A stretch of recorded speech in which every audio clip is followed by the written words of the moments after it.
Subscribe कीजिए हमारे channel को और बेल आइकॉन को प्रेस कीजिए।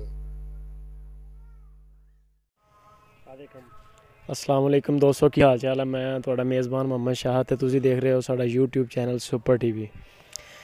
दोस्तों जा रहे हैं असी मुख्तलिफ फार्मां ते तुहाडे वास्ते लैके आ रहे हैं अच्छी वीडियो, ताकि साडे दोस्त जिहड़े आ इन्हां नूं बैठिया बिठाया अच्छी मालूमात ते अच्छी नस्लों का पता चले।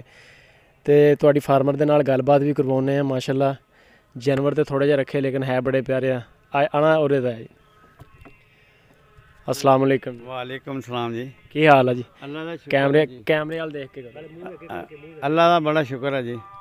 अच्छा ताया जी ये दसो कि अपने को किन्ने जानवर है इस वेले जी 4 जानवर आ। 4 जानवर? हाँ जी 4 जानवर ते 2 इत्थे दो उधर आ जी। अच्छा 2 उधर ले। हाँ जी ले। अच्छा अपने को नस्ल केड़ी हैगी ताया जी? ये रावी है जी। रावी दी नस्ल है? हाँ जी नीली रावी। हाँ नीली रावी सही है। तो ਇਹਦਾ ਦੁੱਧ ਸ਼ੁੱਧ ਕੀ ਹਿਸਾਬ ਹੈ? ਕਿੰਨਾ ਦੁੱਧ ਹੋ ਜਾਂਦਾ? ਦੁੱਧ ਜੀ ਸਵੇਰ ਦੇ ਟਾਈਮ 7 ਕਿਲੋ ਹੋ ਜਾਂਦਾ ਤੇ ਸ਼ਾਮ ਨੂੰ 6 ਕਿਲੋ ਹੋ ਜਾਂਦਾ।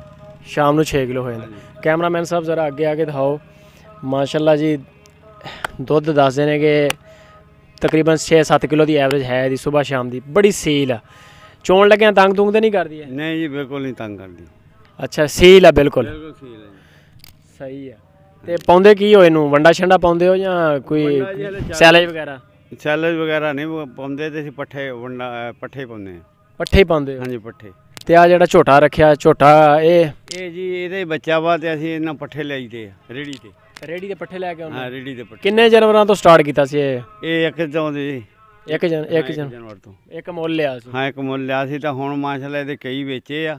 ਹੁਣ ਇਹਦੀ ਇੱਕ ਧੀ ਵੀ ਖੜੀ ਆ, ਉਹ ਦੂਸਰੇ ਸੂਏ ਉਹ ਵੀ ਸੂਈ ਖੜੀ ਹੈ। ਠੀਕ ਹੋ ਗਿਆ। ਤੇ ਸੈਲੇਜ ਸੁਲੇਜ ਨਹੀਂ ਪਾਉਂਦੇ? ਨਹੀਂ ਜੀ ਉਹ ਨਹੀਂ ਪਾਉਂਦੇ। ਸਹੀ ਹੈ। ਕਿੰਨੇ ਕੁ ਮਾਸ਼ਾਅੱਲਾ ਨੀਲੀ ਰਾਵੀ ਜਿੱਡਾ ਲਾਣ ਆ ਇਹਦਾ ਖੁਰਾਕ ਕਿੰਨੀ ਕੁ ਹੈ ਇਹਦੀ ਇੱਕ ਟਾਈਮ ਦੀ? ਯਾਨੀ ਕਿ 24 ਘੰਟੇ 'ਚ ਦੱਸੋ ਵੀ ਇਹ ਕਿੰਨੀ ਤੂੜੀ ਤੇ ਕਿੰਨਾ ਹਰਾ ਖਾ ਜਾਂਦੀ ਹੈ? ਇਹ ਜੀ 20 ਕਿਲੋ ਤੂੜੀ ਖਾ ਜਾਂਦੀ ਹੈ ਤੇ ਮਣ ਖਰਾ ਖਾ ਜਾਂਦੀ ਹੈ। ਯਾਨੀ ਕਿ 50-60 ਕਿਲੋ ਖਾ ਜਾਂਦੀ ਹੈ।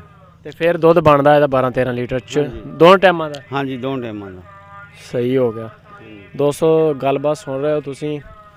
ਪਿਓਰ ਨੀਲੀ ਰਾਵੀ ਤੇ ਦੁੱਧ ਹੈ ਮਾਸ਼ਾਅੱਲਾ ਠੀਕ ਠਾਕ। ਤੇ ਉਸ ਤੋਂ ਬਾਅਦ ਇਹ ਖੁਰਾਕ ਵੀ ਚੰਗੀ ਹੈ, ਖੁਸ਼ਕ ਖੁਰਾਕ ਹੈ ਕਾਫੀ, ਯਾਨੀ ਕਿ ਨਾ 40-30-40 ਕਿਲੋ ਹਰਾ ਤੇ ਉਸ ਤੋਂ ਬਾਅਦ ਖੁਸ਼ਕ ਚਾਰਾ ਇਹ ਵੀ ਪੈਂਦਾ। ਅੱਛਾ ਇਹ ਦੱਸੋ ਕਿ ਵੇਚਣ ਵੂਚਣ ਲਈ ਵੀ ਹੈ ਆਪਣੇ ਕੋਲ ਇਹਨਾਂ 'ਚੋਂ? ਉਹ ਜਾਨਵਰ ਉਧਰ ਖੜਾ ਜੀ ਦੂਸਰੇ ਪਾਸੇ ਕਿਹੜਾ ਵੇਚਣਾ। ਚਲੋ ਉਹ ਵੀ ਦੇਖ ਲੈਂਦੇ ਆ ਨਾਲ। ਠੀਕ ਹੋ ਗਿਆ। ਤੇ ਇਹ ਝੋਟਾ ਜਿਹੜਾ ਇਹਦਾ ਕੋਈ ਇਰਾਦਾ ਨਹੀਂ ਵੇਚਣ ਦਾ? ਨਹੀਂ ਜੀ ਇਹਦਾ ਕੋਈ ਇਰਾਦਾ ਨਹੀਂ। ਕੈਮਰਾਮੈਨ ਸਾਹਿਬ ਜ਼ਰਾ ਉਹ ਇਹਦਾ ਹੀ ਆ ਬੱਚਾ? ਹਾਂਜੀ ਇਹਦਾ ਹੀ ਬੱਚਾ। ਕਰੀਬ ਆ ਕੇ ਇਧਰੋਂ ਜ਼ਰਾ ਦਿਖਾਓ। ਆ ਝੋਟਾ ਮਾਸ਼ਾਅੱਲਾ ਬੜਾ ਪਿਆਰਾ ਹੈਗਾ। ਮਾਰਦਾ ਮੁਰਦਾ ਤੇ ਨਹੀਂ? ਨਹੀਂ ਮਾਰਦਾ ਨਹੀਂ, ਤੁਹਾਡੇ ਤੋਂ ਡਰਦਾ ਉਹ ਅਸਲ 'ਚ ਕੈਮਰੇ ਸ਼ੈਮਰੇ ਲੱਗੇ ਨਾ। ਠੀਕ ਹੋ ਗਿਆ। ਕੁਰਬਾਨੀ ਲਈ ਮੇਰਾ ਖਿਆਲ ਤਿਆਰ ਕਰ ਰਹੇ? ਕੁਰਬਾਨੀ ਲਈ ਤਿਆਰ ਕਰ ਰਹੇ ਹਾਂ ਜੀ। ਜ਼ਬਰਦਸਤ ਹੋ ਗਿਆ। ਇਹ ਸ਼ੁਰੂ ਤੋਂ ਆਪ ਦਾ ਹੀ ਹੈ ਯਾਨੀ ਕਿ ਘਰ ਦਾ ਹੀ? ਇਸੇ ਦਾ ਬੱਚਾ ਜੀ। ਸਹੀ ਹੋ ਗਿਆ ਜੀ ਮਾਸ਼ਾਅੱਲਾ ਦੇਖ ਸਕਦੇ ਹੋ। ਬੜਾ ਝੋਟਾ ਹੈਗਾ ਮਾਸ਼ਾਅੱਲਾ, ਸਿੰਘ ਬੜੇ ਵਾਧੂ ਆ। ਅਸਲ 'ਚ ਡਰਦਾ ਵੀ ਹੈਗਾ। ਅੱਛਾ ਇਹ ਜਿਹੜੀ ਖੁਰਲੀ ਹੈ, ਖੁਰਲੀ ਤੇ ਤੁਸੀਂ ਹੋਰ ਵੀ ਜਾਨਵਰ ਬੰਨ੍ਹ ਸਕਦੇ ਹੋ ਇਕੱਠੇ? ਤਿੰਨ ਜਾਨਵਰ ਵੱਧ ਜਾਣਦੇ। ਕਿੰਨੇ ਜ਼ਰਬ ਕਿੰਨੇ ਦੀ ਹੈ ਇਹ? 6 ਫੁੱਟ ਤੇ 3 ਫੁੱਟ ਆ ਜੀ, 3.5 ਫੁੱਟ। ਯਾਨੀ ਕਿ 6 ਫੁੱਟ ਲੰਬਾਈ ਹਾਂਜੀ ਤੇ 3 ਫੁੱਟ ਹੈਗੀ ਚੜਾਈ।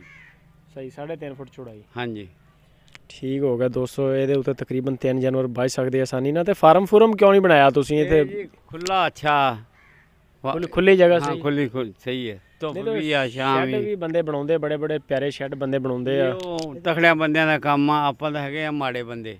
ਇੱਧਰਲੇ ਪਾਸੇ ਆ ਜਾਓ। ਇਸ ਤਰ੍ਹਾਂ ਨਾ ਉਹ ਛੱਡਣ ਵਾਸਤੇ ਪੈਸਾ ਚਾਹੀਦਾ। ਇਹ ਐਵੇਂ ਇੱਕ ਦੇਸੀ ਜਿਹਾ ਫਾਰਮ ਬਣਾਇਆ ਚਾਰ ਜੋੜਨ ਵਾਸਤੇ ਆਪਦਾ। ਯਾਨੀ ਕਿ 8-10 ਜਾਨਵਰ ਹੋਣ ਤੇ ਆਸਾਨੀ ਨਾਲ ਤੁਸੀਂ ਆਸਾਨੀ ਨਾਲ ਸਾਂਭ ਸਕਦੇ। ਸਹੀ ਹੋ ਗਿਆ ਦੋਸਤੋ। ਜੇਕਰ ਤੁਹਾਡੇ ਕੋਲ ਥੋੜੀ ਅਰੇਂਜਮੈਂਟ ਹੈਗੀ ਹੈ ਤਾਂ ਤੁਸੀਂ ਲਾਜ਼ਮੀ ਨਹੀਂ ਹੈਗਾ ਕਿ ਸ਼ੈੱਡ ਤੇ ਲੱਖਾਂ ਰੁਪਇਆ ਲਾਣਾ। ਤੁਸੀਂ ਨਾ ਇਹ ਆਰਾਮ ਨਾਲ ਇਹਨੂੰ ਓਪਨ ਜਗ੍ਹਾ ਤੁਹਾਡੇ ਕੋਲ ਅਗਰ ਕੋਈ ਪਲਾਟ ਵਗੈਰਾ ਜਾਂ ਹਾਤਾ ਜਾਂ ਖੇਤ ਕੋਈ ਵੀ ਜਗ੍ਹਾ ਤੁਸੀਂ ਉੱਥੇ ਬੰਨ੍ਹ ਸਕਦੇ ਹੋ। ਤੇ ਦੁੱਧ ਵਗੈਰਾ ਦਾ ਕੀ ਕਰਦੇ ਹੋ? ਦੁੱਧ ਕਿੰਨੇ ਵੇਚਦੇ ਹੋ? ਹਾਂਜੀ 70 ਰੁਪਏ ਕਿਲੋ ਜੀ ਲੀਟਰ। 70 ਰੁਪਏ ਕਿਲੋ। ਤੇ ਘੇ ਦਾ ਕੀ ਰੇਟ ਵੇਚਦੇ ਹੋ? ਘੇ ਜੀ 1200 ਨੂੰ। 1200 ਨੂੰ ਪਿਓਰ ਦੇਸੀ? ਹਾਂਜੀ ਠੀਕ ਹੋ ਗਿਆ ਦੋਸਤੋ। ਤੁਹਾਨੂੰ ਨਾ ਦੂਸਰਾ ਹਿੱਸਾ ਵੀ ਦਿਖਾਉਂਦੇ ਆ ਜਿੱਧਰ ਵਿਕਾਊ ਮਾਲ ਇਹਨਾਂ ਦਾ ਹੈਗਾ। ਹਾਂਜੀ।